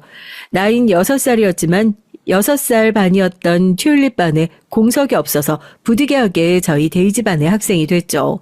알고 계시는 분들도 몇몇 계시겠지만 남자아이들의 뇌발달은 보통 여자아이들의 뇌발달보다 1년 정도 느린 편이에요. 때문에 남자아이들에 비해 여자아이들이 언어도 빨리 깨우치고 뭐든 빨리빨리 하는 편이죠. 우빈인 다른 아이들보다 나이가 1살 많긴 했지만 남자아이이기도 했고 상담 결과 원장님께서 우빈이가 발달이 조금 느린 편이라 데이즈반에 들어가도 충분히 잘 섞일 것 같다는 결론을 내셨습니다. 하지만 우빈이 어머님의 생각은 좀 달랐어요. 솔직히 그 여자에게 어머님 하면서 좋은 명칭을 사용해주고 싶지도 않아요. 우빈이가 저희 유치원에 들어온 이후로 제가 그 여자에게 시달렸던 걸 생각하면 정말 끔찍하거든요. 그 여잔 본인 아들이 왜 아들보다 모자란 아이들 사이에서 교육을 받아야 하는지 모르겠다고 고래고래 언성을 높였죠. 원장님과 제가 모자란 아이들이 아니라 나이가 1살 어린 것뿐이다. 지금 6살 반에 공석이 없기도 하고 가끔 이런 경우가 종종 있다. 아이들마다 발달 속도도 느리고 이 나이 무렵의 1살 차이는 사실 그렇게 큰 차이가 있지 않다. 아무리 좋게 설명을 드려도 그 여자 귀엔 그저 본인 아들이 다른 아이들보다 모자라서 열애됐다고 들리는 것 같았어요. 한참 실랑이를 한 끝에 원장 선생님께서 결국 데이즈반이 그렇게 싫으시면 저희 유치원에선 댁 아드님 받아들일 수가 없을 것 같다. 튤립반엔 공석이 없고 그렇다고 댁의 아드님만 예외로 받아주면 앞으로 이런 경우가 생겼을 때 우리 입장이 곤란해진다 못을 박으셨죠. 끝까지 때를 쓰며 본인 말을 들어줄 것이라 생각했었는지 그 여잔 좀 당황스러워 보이는 얼굴이었어요. 그쪽이 데이즈반 교사라고 했죠? 우리 우빈이 좀 특별히 신경 써서 봐주세요. 하도 어쩔 수 없다고 하니까 제가 참는 거예요. 그러니까 갑자기 제게 말을 톡 쏘고는 특별히 봐준다는 듯이 얘기를 하는데 그때부터 예감이 안 좋았어요. 이 여자 만만치 않은 사람이겠구나 하는 생각이 들었거든요. 앞서 말했듯 각종 괴상한 부탁을 하거나 교사에게 인격 모독적인 말을 하시는 학부모들이 참 많아요. 몇 개 예를 들어보자면 우리 아이가 변을 보고 아직 혼자서 뒤처리를 하지 못하니 엉덩이를 잘 닦고 로션까지 발라달라. 우리 아이가 잘 지내고 있는지 걱정되니 선생님 몸에 소형 카메라를 달아서 수업 시간 내내 영상을 녹화해 실시간으로 볼 수 있게 해달라. 아이들 정서상 좋지 않으니 항상 목 끝까지 가리는 옷만 입고 출근해라. 심지어 저희 유치원은 출근 후 갈아입는 교사용 원복이 정해져 있는데도 출퇴근 시에 아이들을 마주칠 수도 있다며 제 옷차림에 간섭하시는 학부모도 있었어요. 근무 시간 외에 개인적인 연락을 하는 것은 물론이고 제 개인 SNS 프로필 사진에 수영장에서 찍은 사진을 올렸더니 어떻게 아이들 가르치는 교사라는 사람이 이런 차림으로 사진을 찍을 수 있냐며 절 훈계하시던 분도 계셨거든요. 거짓말 같지만 정말 전부 사실입니다. 처음엔 그런 분들께 일일이 제 사정을 설명하고 그럴 수 없는 이유와 죄송한 마음을 표현하고 최대한 좋게 마무리하려고 했지만 세상에 상식이라는 게 통하지 않는 사람들이 참 많더라고요. 교육 수준과 경제적 형편과 인성 수준은 완전 별개인 것 같다는 생각을 여러 번 했습니다. 번듯한 집안에 떵떵거리며 잘 사는 집안 아이인데도 부모가 정말 상상 초월로 무개념인 경우도 많고 가난한 집 아이인데도 가정교육 잘 받고 자라 똑똑하고 배려심이 넘치는 아이들도 많아요. 그런 아이들은 높은 확률로 부모님들께서 인격적으로 훌륭하신 분들이더라고요. 본론으로 돌아와서 다시 우빈이 얘기를 하자면 그렇게 저희 데이즈반에 합류하게 된 우빈인 첫날부터 말썽이었습니다. 우빈인 언어 발달이나 행동 발달은 느렸어도 덩치가 꽤 큰 편이었어요. 다른 아이들과 20cm가량 차이가 날 정도여서 머리 하나가 위로 쑥 솟아있는 느낌이었죠. 보통 5살쯤 되면 아이들이 성 역할에 대해서 학습할 나이예요. 여자아이들은 공주놀이와 분홍색 옷, 물건에 푹 빠져있고 남자아이들은 항상 싸움놀이를 합니다. 이 시기에 남자아이들은 조금이라도 분홍색이 들어가 있는 옷을 주면 나 여자 아니야 하고 거부하곤 해요. 분홍색 옷을 꼭 여자들만 입는 건 아니라고 설명해줘도 고집불통입니다. 남자아이들은 하루 종일 총싸움, 칼싸움을 하며 놀고 친구보다 힘이 세고 강해지는 것에 관심이 많아요. 싸움놀이를 통해서 본인의 힘을 과시하려고 하고 본인이 놀이에서 졌을 경우엔 하루 종일 우울해 있거나 울음을 터뜨리기도 합니다. 우빈이도 역시 다른 남자아이들과 마찬가지로 싸움놀이에 관심이 많았어요. 앞서 말씀드렸다시피 우빈인 다른 아이들에 비해 머리 하나가 더 클 정도로 덩치가 컸는데 그러니 당연히 싸움놀이를 하는 족족 우빈이가 이기기 마련이었고 우빈인 싸움놀이에서 진 친구를 심하게 괴롭혔습니다. 보다 못한 제가 우빈아 친구들끼리 사이좋게 지내야지 하며 말리려 들자 제게 장난감 칼을 휘두르며 위협하더니 결국 주먹으로 세게 때리기까지 하더라고요. 팔뚝에 멍이 들 정도였고 순간 너무 화가 났지만 침착하게 아이를 제압하고 자리에 앉혔어요. 이런 행동은 옳지 못한 행동이다. 우빈이가 아무리 화가 나도 상대방을 때려선 안 된다 설명해줬지만 아이는 도통 제 말을 들을 생각을 하지 않았습니다. 우빈이가 제게만 폭력성을 보인다면 그나마 다행이었지만 5살 배기 아이가 상대를 가려가며 손을 휘두르진 않죠. 당연히 같은 반 친구에게도 틈만 나면 손을 올렸고 덕분에 저희 데이즈반은 하루가 다르게 문제가 생기기 시작했어요. 전 최선을 다해 우빈이를 돌봐주고 문제가 없도록 만들려 했었지만 저 혼자 15명의 아이들을 돌봐야 하는데 하루 종일 우빈이 옆에 붙어 일거수일투족을 신경 써줄 수는 없었습니다. 보통 아이가 이렇게 폭력성을 보이는 경우엔 학부모님들께 말씀을 드리고 가정에서 특별히 지도해 주시길 부탁드리는데 우빈이 같은 경우는 어머님께 연락드리기가 좀 꺼려졌어요. 이미 전적이 있기도 했고 이 얘기를 꺼내봤자 우리 애가 뭘 그렇게 잘못했다고 그래요 하면서 바로 화를 낼게 뻔해 보였거든요. 아이의 폭력성은 담당 교사가 노력한다고 해도 하루아침에 고쳐질 문제가 아니기 때문에 학부모의 협조가 중요한데 이 일을 어떻게 해결해야 할까 참 머리가 아팠습니다. 원장 선생님께서도 우빈이의 폭력성에 대해 잘 알고 계셨고 함께 고민을 해본 결과 일단은 학부모님께 말씀드리는 것이 맞다는 결론이 나왔어요.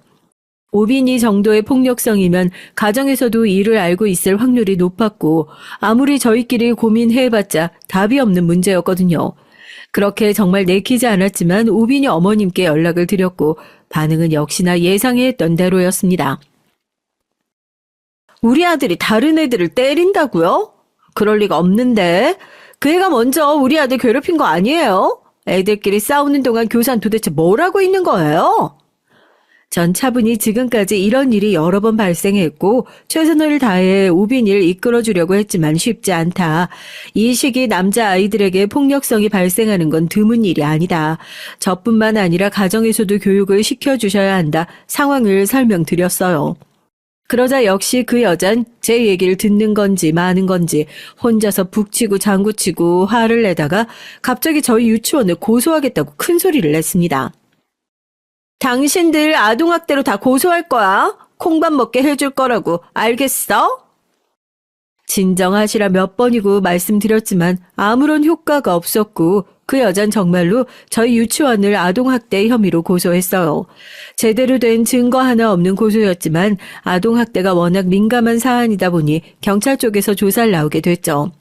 그 과정에서 정말 스트레스가 많았고 개인적으로나 공적으로나 힘든 시간을 보냈습니다. 아무리 혐의가 없다고 하더라도 일단 아동학대로 고소를 당한 적이 있는 유치원이라면 학부모로서 그 유치원에 아이를 맡기고 싶지 않아지는 게 당연하잖아요. 조사를 받았다는 소문이 동네에 쫙 퍼졌고 저희 유치원은 그 소문 덕에 원생을 많이 잃게 됐습니다. 솔직히 말해서 그 여자가 정신병자가 아닌가 생각하기도 했지만 나중에 알고 보니 멀쩡히 회사까지 다니고 있는, 그것도 대기업에서 한 자리 차지하고 있는 너무나 평범한 회사원이었어요. 어떻게 저런 비상식적인 인간이 멀쩡한 척 다른 사람들과 문제없이 사회생활을 할 수 있는 건지 지금 생각해도 이해가 잘 가지 않아요.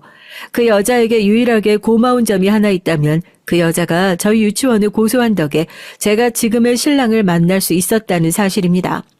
저희 예비 신랑은 이 사건을 담당했던 검사예요. 사건은 아동학대에 관련된 정황이 전혀 발견되지 않아 조사가 금세 마무리됐지만 이 과정에서 안면 트고 사이가 가까워진 저와 신랑은 연인 사이로 발전하게 됐습니다. 나중에서야 들었단 말이지만 신랑은 저를 보고 첫눈에 반했었다고 하더라고요. 어렸을 적부터 유치원 선생님처럼 다정하고 친절한 여자가 이상형이었다니요.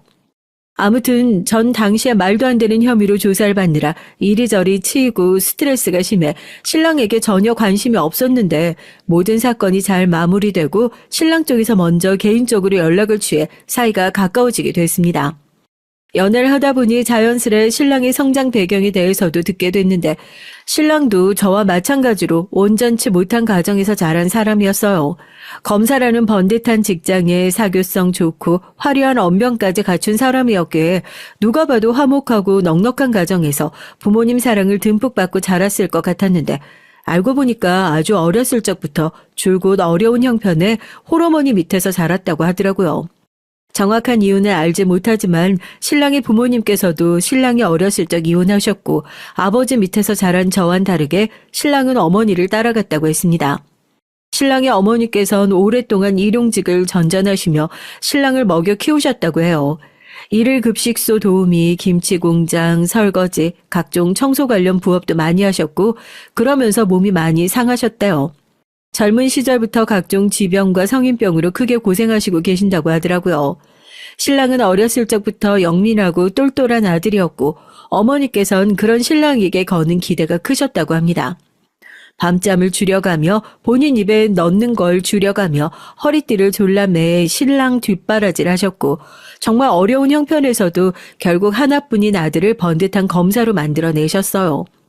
물론 신랑이 검사가 된 건 스스로의 노력이 가장 크긴 했지만 신랑이 공부에만 집중할 수 있도록 뒤에서 지원해 주신 어머니의 노력이 없었다면 불가능한 일이었겠죠. 그만큼 신랑의 어머니께서는 외동아들인 신랑을 눈에 넣어도 아프지 않을 정도로 아끼고 사랑하셨습니다. 본인 인생을 통째로 바쳐 만들어낸 완벽한 결과물이니 어찌 보면 당연한 일이었어요. 시어머니께선 남들이 보면 조금 아니 왜 저리 유난이냐 할 정도로 아들의 일이라면 본인 일이라도 되는 양 매사에 발벗고 나서셨고 신랑에게 특별한 유대감을 가지고 계셨습니다. 신랑 또한 본인의 어머니가 다른 어머니들보다 조금 유별나다는 사실을 알고 있었어요. 때문에 제게 미리 언지를 주기도 했고요. 우리 어머니가 오래전부터 혼자서 날 키우시느라 고생 많이 하셨어. 그만큼 나한테 애착도 크신 분이고 평생을 나 하나만 바라보고 살아오신 분이니까 자식 사랑이 조금 유별나시긴 해. 그래도 우리 어머니 절대 나쁜 분은 아니야. 아마 너랑도 큰 문제 없이 잘 지내실 수 있을 거야. 신랑의 말을 듣고 조금 걱정이 되긴 했죠. 물론 유치원 교사 생활을 오래 하며 각종 어머니들 상대법엔 이골이 날 지경이었지만 상대가 제가 가르치는 아이가 아니라 결혼할 사람의 부모라면 얘기가 좀 달라지잖아요. 게다가 신랑을 끔찍하게 아끼고 사랑하는 유별난 어머니라니 뵌 적은 없었지만 처음 인사를 드리러 가기 전부터 불안한 마음이 들었습니다. 드라마나 텔레비전 같은 곳에서 본 각종 고부 갈등들도 생각나고 만약 신랑의 어머니께서 그런 못된 시어머니시라면 어떻게 대처해야 될까 고민도 많았어요. 신랑의 평소 성격을 미루어 봤을 때 중간다리 역할을 잘하긴 할 것 같았지만 뭐든 겪어보기 전엔 모르는 거니까요. 어찌됐든 마음의 준비를 단단히 하고 있어야겠구나 싶긴 했습니다. 신랑 어머니도 문제였지만 저희 아버지도 문제인 건 마찬가지였어요. 전 대학을 졸업한 이후로 아버지와 연락을 거의 주고받지 않고 있었거든요. 신랑과의 교제 사실도 물론 말씀드리지 않았고요. 갑자기 결혼을 하겠다고 남자를 데려가면 어떤 반응이실지 도무지 상상해 가질 않았습니다.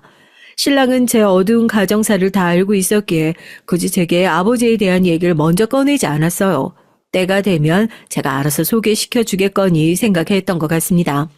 오랜만에 아버지께 연락을 드려 약속을 잡았고 아버지께선 예상했던 대로 신랑이 어떤 사람인지 무슨 직업을 가졌는지 어쩌다 만나게 됐는지 등등 궁금한 것이 하나도 없으셨어요. 결혼할 사람 소개시켜드리고 싶다는 제 말에 그저 알겠다 답만 보내오셨습니다. 약속 날짜가 잡히자 신랑은 그제서야 저희 아버지에 대해 궁금했던 것들을 물어왔는데 어떤 일을 하시는 분인지 식사 때 어떤 점을 조심해야 하는지 등등 기본적인 질문이었어요. 우리 아버지도 젊었을 적에 검사였어. 지금은 변호사로 일하고 계시고. 실은 저희 아버지께서도 젊은 시절 열정이 넘치는 검사셨어요. 하루가 멀다 하고 사건을 맡아 조사하고 범죄자들과 싸우시느라 눈코 뜰 새 없이 바쁜 분이셨죠. 덕분에 가정이 소홀해져서 이혼이라는 결과를 맞았고요. 그렇기 때문에 사실 전 신랑과의 결혼이 처음엔 조금 망설여졌습니다. 타고난 성품이 다정한 사람이라 아버지와는 다르게 가정적인 남편이 될 것 같긴 했지만 직업 특성이라는 걸 마냥 무시할 수만은 없잖아요. 연애 시절부터 이리저리 돌아다니며 조사하느라 많이 바빠 보이기도 했고요. 아버지께서 본인과 같은 검사 출신이란 얘기에 신랑은 굉장히 의외라는 반응이었어요. 그러면서 용케도 검사인 본인과 결혼할 생각을 했다며 그렇게 자기가 좋냐고 우스갯소리를 하더라고요. 사실 나도 티는 안 냈지만 걱정 많이 됐었어. 얘기만 들어도 워낙 무뚝뚝하고 근엄하실 분일 것 같아서. 그래도 같은 법조인이시라니까 나랑 통하는 점이 조금이라도 있지 않을까? 장인어른 마음에 들 수 있도록 노력해볼게. 그렇게 약속 날이 됐고 저와 신랑은 한껏 긴장한 채로 약속 장소인 한정식 식당으로 향했어요. 굉장히 오랜만에 아버지를 만나는 자리이기도 했고 만에 하나 아버지께서 신랑을 마음에 들어하지 않으시면 어떡하지 하는 걱정이 되기도 했죠. 떨리는 마음으로 먼저 식당에 도착해 아버지를 기다리고 있는데 미닫이 문이 열리고 아버지께서 안으로 들어서시는 순간 신랑이 너무나 깜짝 놀라며 자리에서 벌떡 일어났습니다. 아니, 자네가 여기는 어떻게? 알고 보니 저희 예비 신랑과 아버지께서는 이미 안면이 있는 사이였어요.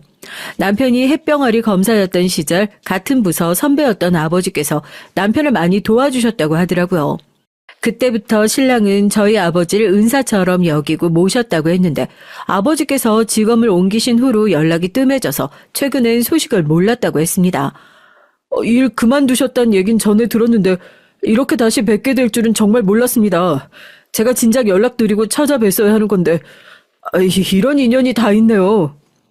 어렸을 적부터 제겐 그렇게 무뚝뚝하고 남이나 다름없을 정도로 냉정하셨던 분이 일터에선 신임받는 선배였다니 기분이 좀 이상하긴 했어요. 신랑 말고도 같은 부서에 소속되어 있던 검사들이 전부 아버지를 존경하고 잘 따랐다고 하더라고요. 세상 좁다더니 참 이런 인연이 다 있구나 싶었습니다.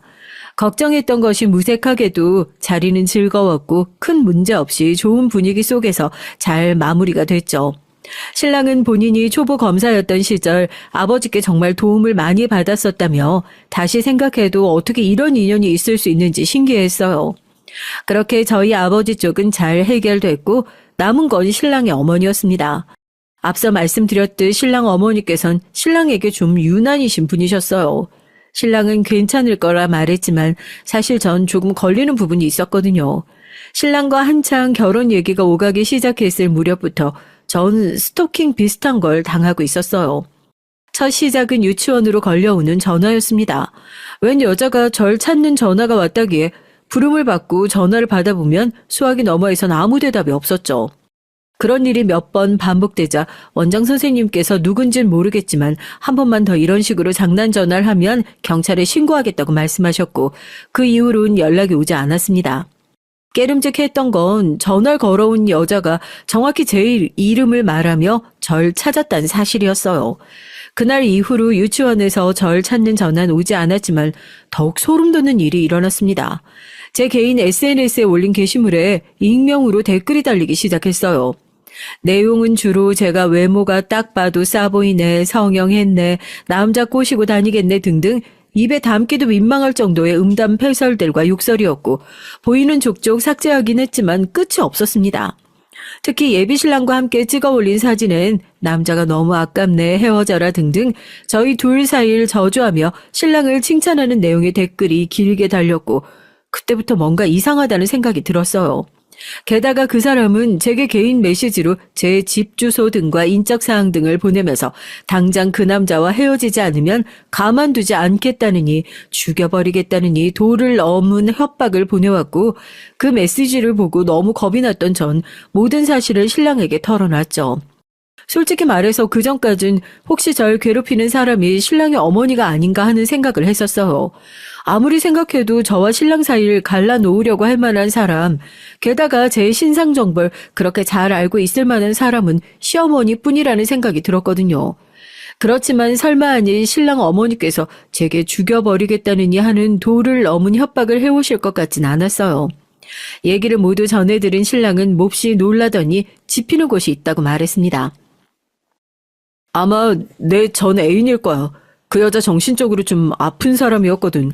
한동안 잠잠하길래 괜찮아졌다고 생각했는데. 알고 보니 신랑에겐 절 만나기 전에 잠깐 사귀었던 전 애인이 있었는데 그 여자가 정신병을 앓고 있는 사람이었다고 했어요. 신랑 어머니 지인 소개로 만난 사이였는데 처음엔 번듯한 집안에 멀쩡한 직업을 가진 데다가 생긴 것도 예쁘장해서 별 문제 없이 잘 만났다고 하더라고요. 그런데 시간이 지날수록 신랑에게 과하게 집착하기 시작하더니 완전 의부증처럼 변했다고 했어요.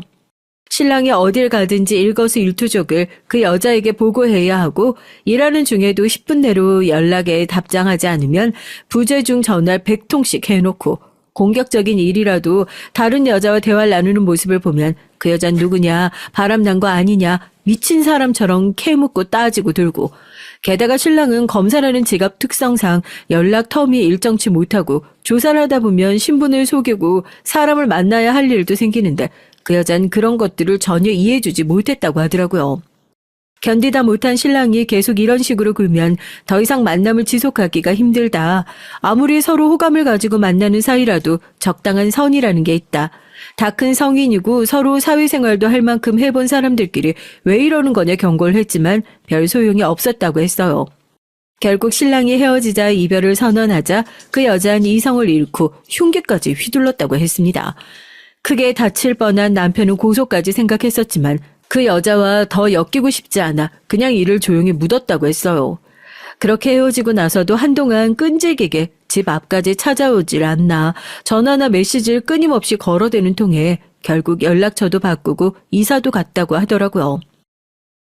그 여자가 도대체 어떻게 네 이름이랑 직장을 알아냈는지 모르겠네. 아니다.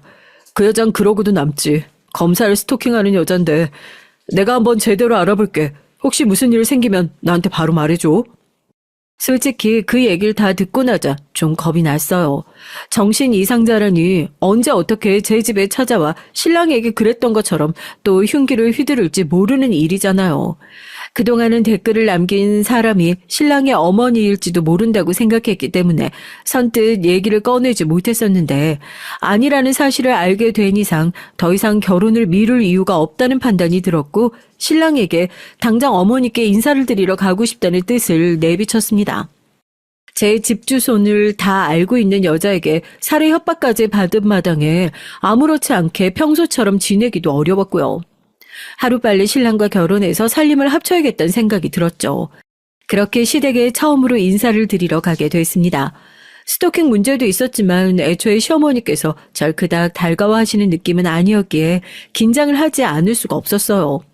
신랑은 잔뜩 긴장해 손까지 덜덜 떠는 저에게 괜찮을 거라며 어머니께서도 말씀은 그렇게 하셨어도 막상 절 만나면 분명 마음에 들어 하실 거다. 긍정의 말을 건넸지만 걱정은 그리 쉽게 사라지지 않았습니다. 그렇게 시댁으로 들어섰고 시어머니께선 무려 현관 바로 앞까지 나와서 저희를 기다리고 계셨어요. 어머니 안녕하세요. 떨리는 목소리로 인사를 건넸고 그 순간 시어머니께서 절 보자마자 냅다 빽 소리를 지르셨습니다. 네가 우리 아들 꼬신 그년이냐? 이 년이 어디서 감히 남의 집 귀한 아들을 그것도 애인 있는 남자를 꼬셔. 그래놓고 어딜 뻔뻔하게 인사까지 하러 와? 절 마음에 들어하시지 않을 것이라고는 생각했지만 이렇게까지 격한 반응일 거라고는 전혀 생각하지 못했었어요. 그때의 당혹스러움은 아직도 잊혀지지가 않습니다. 면전에 대고 2년 전엔 욕을 하시질 않나. 게다가 말씀하신 내용이 너무나 충격적이었어요. 애인이 있는 남자를 꼬셨다뇨. 순간 어안이 벙벙해 말문이 막혔고 그건 신랑도 마찬가지인 것 같았습니다. 어머니, 갑자기 왜 이러세요? 애인 있는 남자를 꼬셨다뇨. 그게 무슨 말씀이세요? 넌 가만히 있어. 어디 여자가궁에서 이런 꽃뱀 같은 년한테? 시어머니께선 거기서 멈추지 않고 현관에 놓여있던 빗자루를 집어 드셨어요. 금방이라도 절 두들겨 패실 듯한 기세에 신랑이 혼비백산한 얼굴로 빗자루를 빼서 들며 시어머니를 말렸습니다. 도대체 무슨 오해를 하시는 거예요, 어머니? 어머니, 땡땡땡 검사님 아시죠? 제가 말씀 많이 드렸잖아요. 제 은사님이요. 이 사람 그분 딸이에요. 신랑의 입에서 나온 말에 시어머니께선 눈을 동그랗게 뜨시더니 너무나 놀란 표정이 되셨어요. 얘가 그분 따님이라고 하며 몇 번이고 되물으시는데 전혀 생각지도 못했다는 듯 몹시 당황스러워 보이시더라고요. 신랑은 제가 왜 거짓말을 하겠냐며 일단 진정 좀 하고 앉아서 얘기하자며 시어머니를 이끌고 탁자를 향했습니다. 사건의 전말은 이러했어요. 신랑이 전 여자친구라던 그 스토커 여자와 신랑이 어떻게 만나게 됐는지 기억하시죠? 네, 다름 아닌 시어머니 지인의 소개로 만난 사이였죠. 시어머니께선 전 여자친구를 몹시 좋게 보셨다고 해요. 조건만 따지자면 여러모로 부족할 것 없는 사람이었고 지인의 소개로 만난 데다가 시어머니께 싹싹하게 굴고 부침성도 좋아 시어머니께선 그 여자와 가까이 지내셨다고 해요. 신랑 없이 둘이서 식사를 하기도 하고 며느리와 시어머니처럼 쇼핑을 다니기도 하고요. 시어머니께선 당연히 신랑이 그 여자와 결혼할 것이라고 생각하셨다고 합니다. 신랑 또한 시어머니께서 그 여자를 예뻐하셨고 사이가 꽤나 가까웠던 걸 알고 있었던 데다 무엇보다 시어머니 지인의 소개로 만난 사이였기에 그 여자가 신랑에게 집착했던 사실이나 정신 이상자처럼 굴었던 사실을 굳이 얘기해서 좋을 것이 없다고 생각했어요. 시어머니께선 그저 성격 차이 같은 흔한 이유로 헤어졌다고 간단하게 말씀드렸고 시어머니께선 그 여자의 스토킹 행각이나 정체에 대해서 전혀 모르는 상태셨다고 합니다. 그렇게 얼마 후 신랑은 저와 연애를 하기 시작했고 신랑의 SNS를 통해 저의 존재를 알게 된 그 여잔 뻔뻔하게도 시어머니께 연락을 했던 거예요. 실은 본인과 신랑이 헤어진 이유는 제가 신랑을 꼬여냈기 때문이고 신랑을 진심으로 사랑하지도 않으면서 팔자 고쳐보려고 검사를 꼬신 별 볼 일 없는 여자라고 살살 거짓말을 하면서요. 평소 그 여자를 좋게 생각하고 계셨고 둘이 헤어진 걸 내심 아쉬워하셨던 시어머니께선 그 여자의 말을 철석같이 믿고 저와의 결혼을 반대하셨던 거예요. 시어머니 생각에 전 뻔뻔하게도 애인 있는 남자를 팔자 한번 고쳐보려고 꼬리쳐서 뺏은 천하의 못된 년이었으니 반응이 좋게 나올 리가 만무했던 겁니다. 모든 사실을 알게 된 신랑은 기겁하며 사실 그 여자와의 사이에서 이런 일이 있었다. 갈수록 집착이 너무 심해져서 더 이상 견디지 못해 헤어졌던 것이다. 완전히 정신병자가 따로 없었다. 어떻게 그런 식으로 헤어져 놓고 어머니한테까지 연락을 할 수 있는지 상식선에서 이해가 가지 않는다며 그동안의 일들을 모두 설명해 줬습니다. 그리고 오히려 피해자는 그 여자가 아니라 저였다며 제 SNS 게시물에 달린 비정상적인 댓글을 보여주고 그동안 제가 당했던 피해자들에 대해 시어머니께 설명드렸어요. 처음엔 저와 남편 말을 도무지 믿기 힘들어 하시던 시어머니께서도 SNS 댓글을 보여드리고 저희 아버지 얘기까지 드리며 설명을 하니까 결국엔 받아들이시더라고요. 남편이 초보 검사였던 시절 아버지께 도움을 받았던 얘기를 시어머니께도 많이 했었대요. 나중에 저희 아버지처럼 되고 싶다며 하도 자주 얘기를 했던 탓에 시어머니께서도 아버지 이름까지 다 기억을 하고 계시더라고요. 어렸을 적부터 가정에 소홀해서 줄곧 원망스럽기만 하던 아버지였는데 막상 제가 새로운 가정을 꾸리려고 할 때 도움이 되다니 기분이 좀 이상하긴 했습니다. 시어머니께서도 세상에 어떻게 이런 인연이 다 있냐며 몹시 신기해 하셨어요. 그렇게 시어머니와 전 서로 가지고 있던 오해 아닌 오해를 무사히 풀게 됐고 시어머니께선 본인이 잘 알지도 못하면서 너무 함부로 사람을 판단했던 것 같다며 미안하다 제게 먼저 사과를 해오셨어요. 전 그런 시어머니께 아니다, 속인 사람이 잘못이지 속은 사람이 무슨 잘못이냐, 충분히 그러실 만한 상황이었다, 저 같아도 착각할 만했다, 어머니의 사과를 받아들이고 나름대로 화기애애하게 자리가 마무리됐습니다. 그 뒤로도 그 여자는 상황 파악이 안 됐는지 시어머니께 또 연락을 해왔다고 하더라고요. 때마침 옆에 있던 신랑이 그 전화를 받곤 한 번만 더 이런 식으로 말도 안 되는 소문 퍼뜨리고 연락하거나 귀찮게 굴면 정말 감방에 쳐넣겠다고 호통을 쳤다고 해요. 그 호통이 제대로 먹혀들었던 건지 아니면 더는 무슨 짓을 해도 소용없을 것이라 생각한 건지 그날 이후로 지금까지 별일 없이 잠잠합니다. 솔직히 아직도 마음이 마냥 편하진 않아요. 정신적으로 많이 아픈 사람이니 혹시 홧김에 무슨 일을 저지르기라도 할까 걱정도 되고요. 신랑도 이런 제 마음을 알고 매일같이 본인 차로 절 출퇴근 시켜주고 있어요. 걱정이 되긴 하지만 그래도 신랑이 항상 제 곁에 있으니 든든한 마음이 큽니다. 이제 2달 뒤면 결혼식인데 시간이 정말 빠르게 흐르는 것 같아요. 하루빨리 어렸을 적부터 꿈꿔왔던 따뜻하고 행복한 가정을 꾸려가고 싶습니다. 채널에 올라오는 다른 고부 갈등들에 비하면 제 사연은 나름대로 순한 맛이긴 하지만 태어나 처음 보는 사람에게 빗자루로 얻어맞을 뻔한 적은 처음이라 저한텐 꽤 충격이 큰 사건이긴 했어요. 그래도 이제 와선 모두 잘 해결된 일이고 첫 만남에서 제게 이년저년하며 소리를 지르셨던 시어머니께선 지난 걱정들이 무색하게도 지금은 완전히 다른 사람이 되셔서 절 몹시 예뻐해 주십니다. 하나뿐인 아들인 만큼 장가 보내기가 참 아쉬울 텐데 어떻게 보면 제가 어머님 아들을 뺏어가는 것이나 마찬가지니까 그만큼 제가 친딸처럼 더 잘해드려야겠다는 생각이 들어요.